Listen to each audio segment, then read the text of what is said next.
to charity or $1 million to you? That's a very hard question, no? Kasi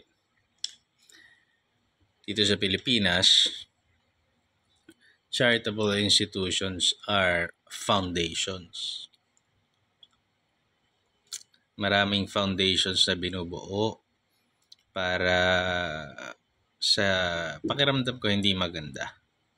Front lang sila tapos may iba silang pakay. But siguro kung susundin ko yung utak ko, $1 million to me. Diba?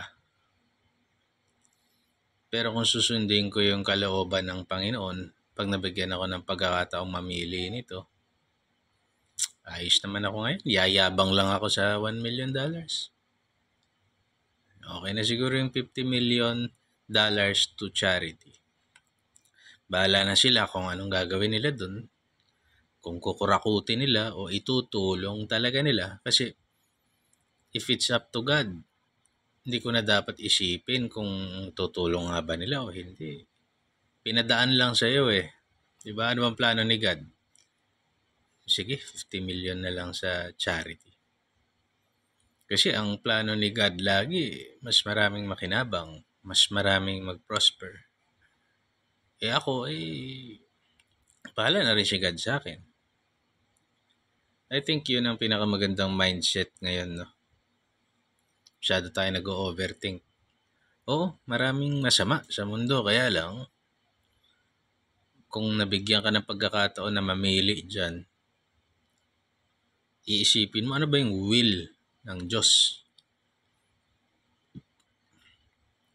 Ano ba yung will niya? Ano ba yung kalooban niya? Yung ibang tao kasi pag namili sila na, sige, $50 million to charity na lang, para mukha silang mabait. Yung iba naman nagpapakatotoo, $1 million to me. Kaya lang, ano ba yung will ng Diyos? Hindi ko kailangan magmukha mabait. Basta parang binigyan ka lang niya ng pagkakataon, mamili ka, susundin mo ba yung kalooban ko o hindi?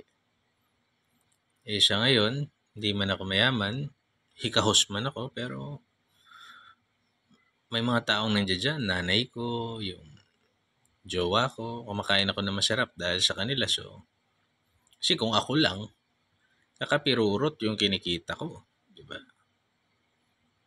So, okay na ako ngayon. Ayos na yun. $50 million to charity. Dahil yun ang gusto ni Lord.